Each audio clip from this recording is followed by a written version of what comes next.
Olá, turma, tudo bem? Aqui é o professor Cairo da Educare. Mais uma vez, estou passando para a gente continuar o nosso estudo e nosso bate-papo sobre psicomotricidade, hoje especificamente sobre o desenvolvimento psicomotor. Vou trazer aqui alguns elementos teóricos até chegar no desenvolvimento do primeiro ano de vida de um bebê e depois do primeiro ano em diante.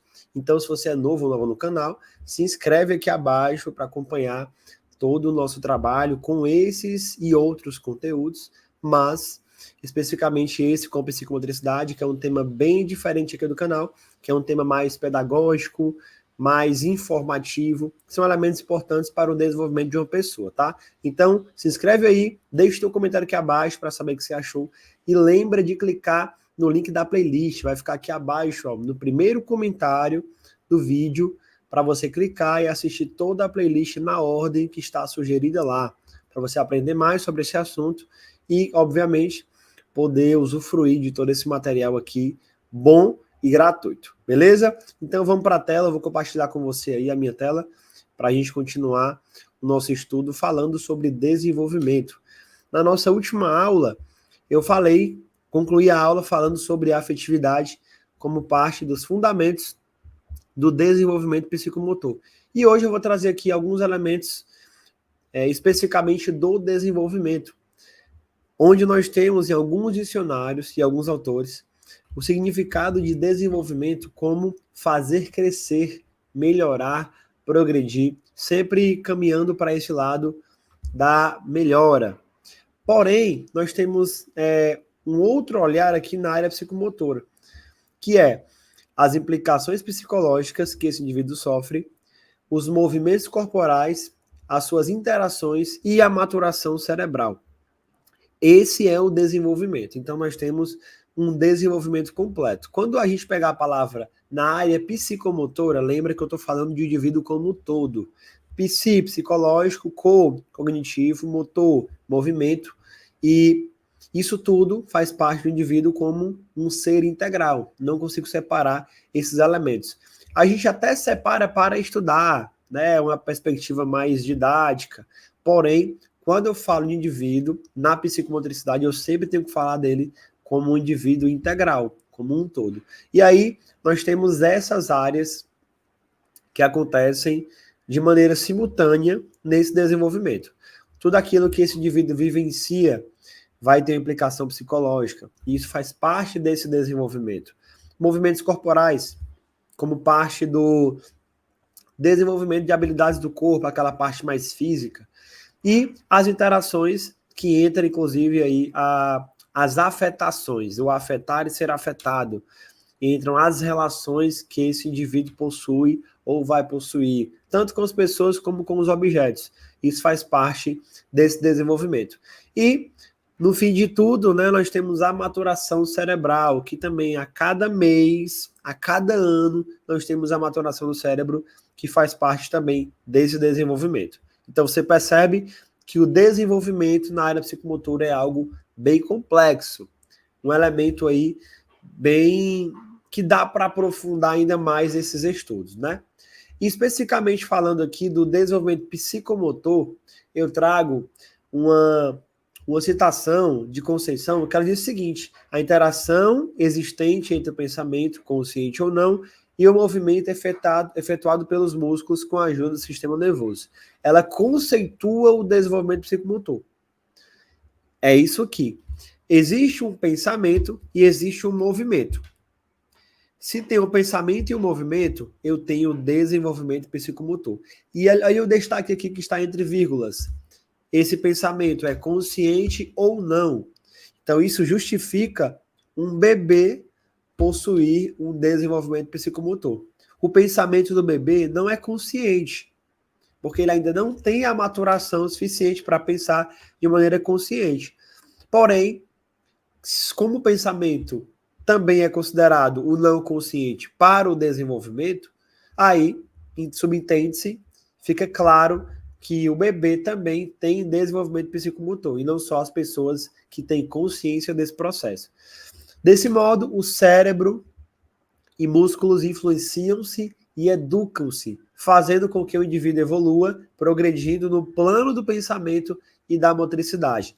no plano do pensamento, no plano da cognição, no plano do cérebro, do entendimento, das questões neurais, cognitivas, e no plano da motricidade, que é movimento. Lembra? Motricidade é igual a movimento. É a mesma coisa, só são palavras diferentes.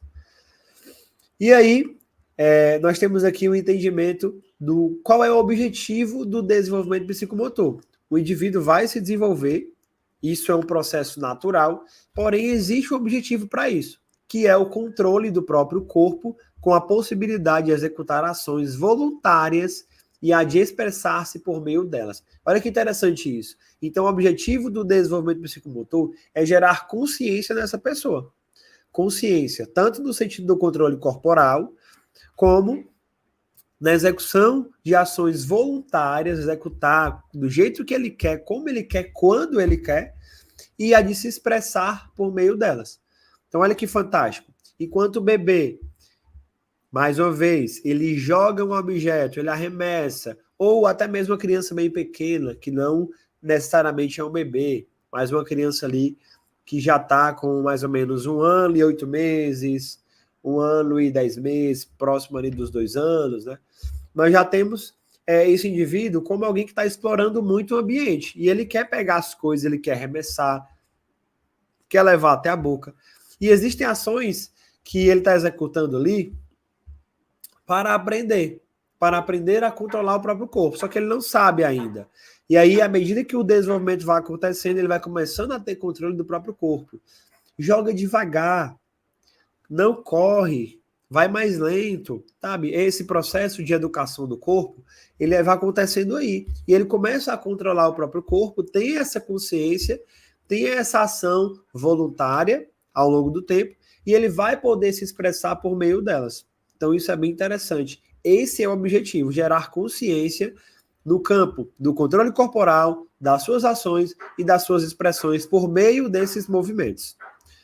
Além disso, nós temos também um dado aqui muito relevante de Jean Le-Bouche, que é um dos autores também considerado aí um dos pais mais contemporâneos da psicomotricidade, é um autor francês, e ele aponta que 75% do desenvolvimento psicomotor ocorre na fase pré-escolar.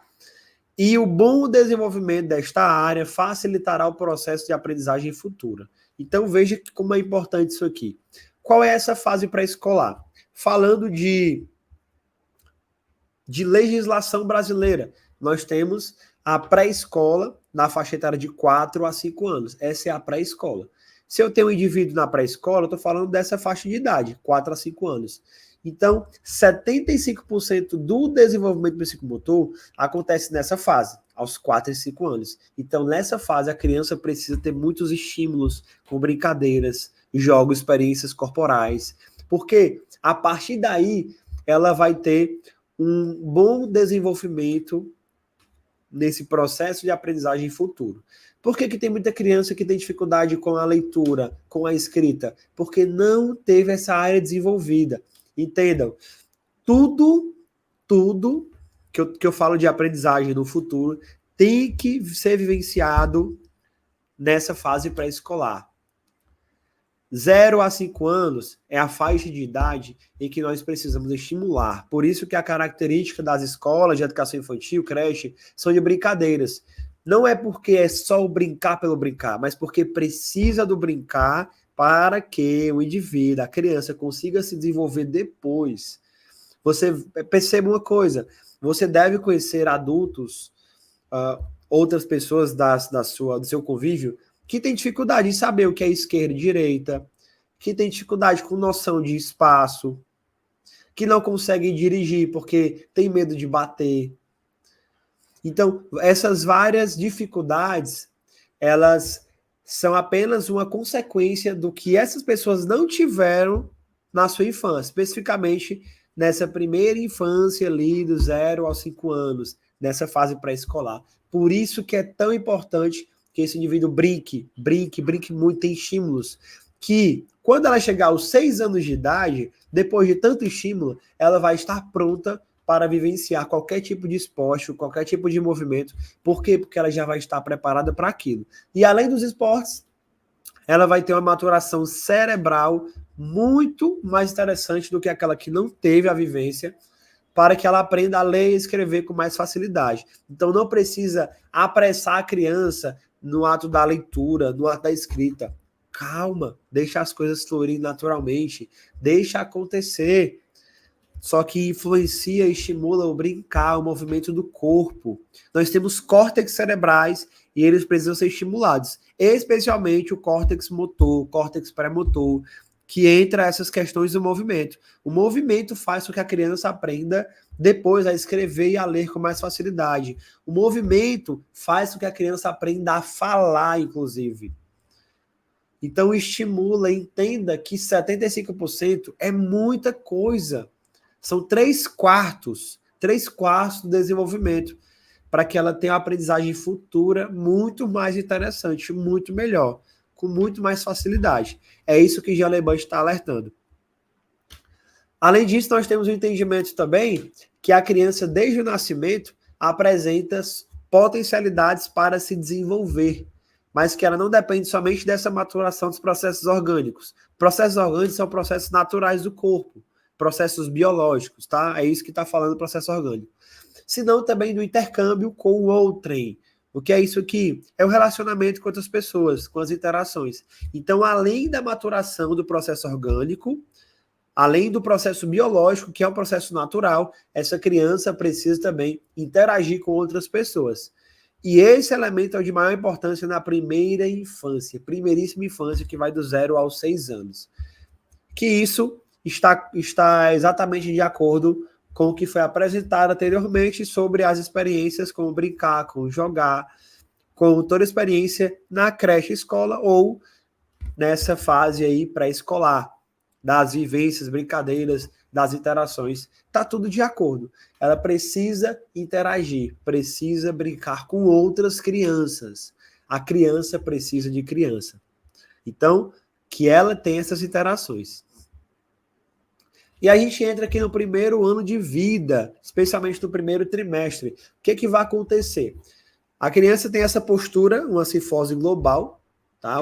Que é os movimentos, os músculos, né? Os membros superiores e inferiores mais relaxados, tá? Ela tem essa cifose e aí depois ela vai ajustando essa postura. Tá? Existem também os reflexos do bebê que estão sendo trabalhados ali. E aí tem o início do trabalho do córtex. Tá? Até então, né, no começo da vida ali, o córtex ainda está sendo ativado e aí depois ele começa a ter início. Logo ainda nesse primeiro trimestre, a criança começa a esbanjar aquele sorrisão, que é um sorriso social. É uma forma de interagir. Não necessariamente ela está ali sorrindo porque está achando alguém engraçado ou porque você é uma pessoa que está fazendo um negócio que ela gosta. Não, é apenas um sorriso social, uma maneira de interagir. Obviamente que esse sorriso vai gerando, vai tendo a consciência depois, né, de que de fato é quando ela vê a mãe, o pai ou outra pessoa que ela gosta, ou algo. Mas nesse primeiro trimestre, nos primeiros 3 meses, é um sorriso social, é mais para interagir. Tem os sons guturais também, que aquele sonzinho que ela vai emitindo para também ter essas interações, que é um processo natural também dessa criança no primeiro trimestre. E aí depois a gente entra aí, ó, no segundo trimestre, a partir do 4º mês de vida, onde já começa a postura de pup, que ela já tem mais consciência ali do corpo, já consegue erguer a cabeça, já consegue ficar com um tempo bem maior, né, nessa interação, olhando para os objetos. E aí a gente tem o rolar, o arrastar, já no finalzinho do segundo trimestre, o ato de sentar, já próximo dos 6 meses, né? 5, 6 meses, a criança já começa a querer sentar e ela começa realmente a ter essa ação de sentar. E aí chega esse momento que ela tem mais consciência do corpo e, como consequência disso, ela vai ter o início do estranhamento de pessoas não familiares. Vê ali, opa, quem é aquele ali? Começa a estranhar. E esse estranhamento, ele tem uma ação também no próprio corpo, que é aquela contração dos músculos. Quando ela não está confortável, além do choro, tem a contração do músculo, que ela fica ali toda contraída porque ela não está à vontade. Quando ela vai para alguém familiar, seja o pai ou a mãe, ou avó, tio, que tem uma maior relação com ela, aí, naturalmente, o choro vai parar, leva um tempinho, mas para, e o corpo fica mais relaxado. Aí ela não fica mais com aquela contração. Perceba isso quando você estiver com um bebê e acontecer uma cena dessa. Lembra dessa aula que eu estou falando aqui? Que essas coisas realmente são bem práticas, tá? Isso faz parte do processo também. Chegamos no terceiro trimestre. A criança entra aí no 4 apoios, né? A posição, ela consegue colocar os joelhos no chão, a mãozinha também. Começa a fazer a rotação do tronco, que é esse movimento. E ela vai começar a se deslocar, que é o ato de engatinhar. Eu, particularmente, engateava para trás. Primeira coisa que eu fiz aí no terceiro trimestre, engateava para trás, era bem diferente. Mas a criança começa a engatinhar, ela começa a deslocar o próprio corpo, começa a explorar o espaço, e aí já começa a ter mais independência a partir daí. Começar a escalar sofá, mesa, cama, para ela começar a adquirir essa posição ortostática, que é a posição de pé. E aí, obviamente, com esses estímulos, há uma sustentabilidade muscular. Ela começa a passar mais tempo de pé, consegue ter a contração do tônus, e aí isso vai levando já ao ato de andar, que vai acontecer já no finalzinho do primeiro ano, tá? Além da aquisição da linguagem. Então, essa marcha independente, o ato de andar, né, postura bípede, começar a andar ali daquele jeitinho, né, com a dificuldade, mas começa a adquirir essa marcha, começa, obviamente, a ter a maior exploração do ambiente, que depois que a criança começa a andar, tudo é mexido, tudo fica fora do lugar, né, as coisas realmente são exploradas de uma maneira mais intensa, e isso é parte desse processo também ao final do primeiro ano. E do primeiro ano em diante, nós temos um desenvolvimento da linguagem, ela já começa a falar muitas palavras, né, à medida que o tempo vai passando. O desenvolvimento motor também, ali nas habilidades motoras fundamentais, eles começam a ser explorados, começam a ser lapidados, como diz Galahu e Osmo, nas habilidades estabilizadoras, locomotores e manipulativas, que entra aí os movimentos propulsores e amortecedores. Tudo isso faz parte do desenvolvimento motor do movimento. Então, do primeiro ano em diante, é só o desenvolvimento acontece de uma maneira muito mais acelerada, porque o indivíduo já passou pelo primeiro ano com várias experiências interessantes e com o desenvolvimento normal, você tem uma criança aí andando mais ou menos aí a 1 ano de idade, tá? Não é normal que a criança demore muito a andar e não é normal também que a criança demore muito a falar, tá? Sempre fique analisando isso. Dentro de um processo de desenvolvimento psicomotor natural, ela fica ali nessa faixa de 1 ano de idade, para desenvolver tanto a marcha como a questão da fala. Fique sempre em estado de alerta se isso acontecer com você ou com algum familiar seu. Tranquilo? Finalizamos nossa aula por aqui, espero que você tenha gostado, tá? Lembra de se inscrever no canal e deixar seu like se tiver curtido e deixe seu comentário aqui sobre esse assunto, tá bom? Logo mais teremos outros assuntos aqui ainda em psicomotricidade para você aprender mais sobre esse assunto e poder utilizar aí esses conhecimentos na sua prática ou para cuidar dos seus filhos, né, de seus familiares. Beleza? Grande abraço, Deus abençoe, valeu!